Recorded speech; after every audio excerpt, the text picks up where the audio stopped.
नमस्कार मित्रांनो, पूजास रेसिपीज मध्ये तुमचं सर्वांचं अगदी मनापासून स्वागत आहे। आज आपण सोयाबीनच्या पिठापासून खमंग आणि खुसखुशीत थालीपीठ कसे बनवायचे ते बघणार आहोत। तर त्यासाठी लागणारे साहित्य बघून घेऊया। इथे मी 1 वाटी गव्हाचं पीठ घेतलेलं आहे, 2 वाटी सोयाबीनचं पीठ घेतलेलं आहे, अर्धी वाटी बेसन, अर्धी वाटी तांदळाचं पीठ, अर्धा टीस्पून ओवा, आपल्याला तेल लागणार आहे, एक मध्यम आकाराचा कांदा बारीक चिरून घेतलेला आहे, अर्धी वाटी कोथिंबीर घेतलेली आहे, पीठ भिजवण्यासाठी पाणी, इथे 1 टेबलस्पून लाल तिखट, 1/4 टीस्पून हळद, 1 टीस्पून धने जिरेची पूड, 1 टीस्पून सफेद तीळ घेतलेले आहेत, चवीपुरतं मीठ, आलं लसूण आणि मिरचीची पेस्ट घेतलेली आहे 1 टीस्पून। इथे मी एक बाउल घेतलेला आहे, यामध्ये आपल्याला सर्व पीठ काढून घ्यायचे आहे। तर सुरुवातीला आपण गव्हाचं पीठ, त्यानंतर सोयाबीनचं पीठ,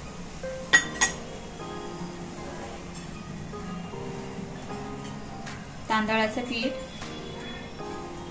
तांदळाच्या पिठाने छान खमंगपणा येतो, त्यामुळे आपण इथे तांदळाचं पीठ वापरलेलं आहे, आणि बेसन, यामध्येच आपल्याला ओवा थोडासा हातावर असा चोळून घालायचा आहे, जेणेकरून स्वाद खूप छान येईल। यामध्येच बारीक चिरून घेतलेला कांदा, कोथिंबीर, आपण जे काही कोरडे मसाले घेतलेले, मीठ, ते सर्व काढून घ्यायचं आहे, सफेद तीळ, मीठ,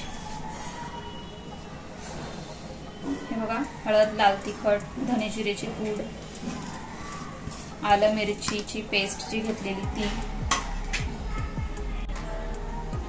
यामध्येच मी 2 चमचे तेल काढून घेते। आता हे सर्व जिन्नस आपल्याला हाताने व्यवस्थित सुरुवातीला एकजीव करून घ्यायचे आहे।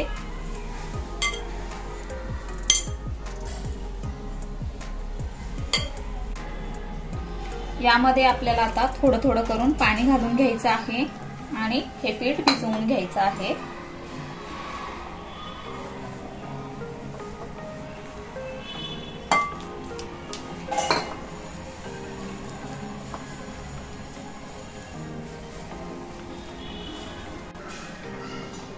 इथे आपलं पीठ मळून तयार झालेलं आहे। आता आपण हे झाकून 10 ते 15 मिनिटांसाठी बाजूला ठेवून घेऊया।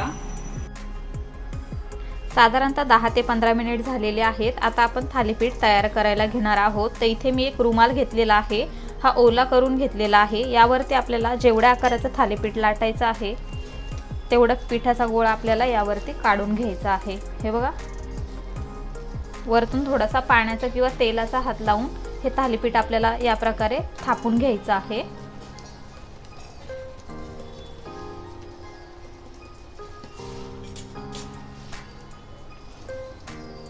हे बघा, व्यवस्थित सर्व बाजूने आपल्याला असं थापून घ्यायचं आहे।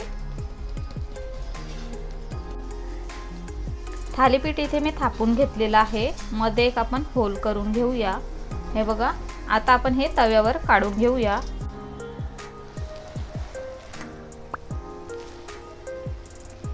हे बघा, मस्तपैकी निघालेलं आहे। वरतून आपल्याला थोडंसं तेल सोडून घ्यायचं आहे आणि मीडियम गॅसवरती छान खरपूस होईपर्यंत दोन्ही बाजूने आपण आता हे भाजून घेऊया। आता आपण थालीपीठ उलटून घेऊया। हे बघा, मस्त दुसऱ्या बाजूने सुद्धा असंच खमंग होईपर्यंत भाजून घेऊया। दोन्ही बाजूने आपलं थालीपीठ व्यवस्थित भाजून झालेलं आहे। आता आपण हे एका प्लेटमध्ये काढून घेऊया आणि उर्वरित सर्व थालीपीठ आपण याच प्रकारे तयार करून घेऊया।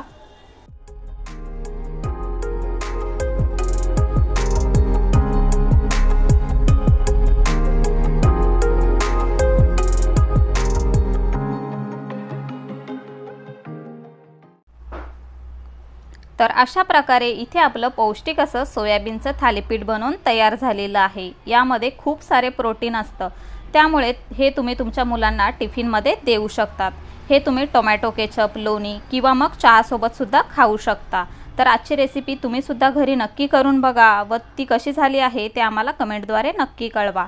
व्हिडिओ आवडला असेल तर व्हिडिओला लाईक करा, शेअर करा आणि अशाच नवनवीन रेसिपीज बघण्यासाठी पूजास रेसिपीजला सबस्क्राइब करा। लवकरच भेटूया अशाच एका नवीन रेसिपीसह। तोपर्यंत bye bye, take care, eat healthy, live healthy.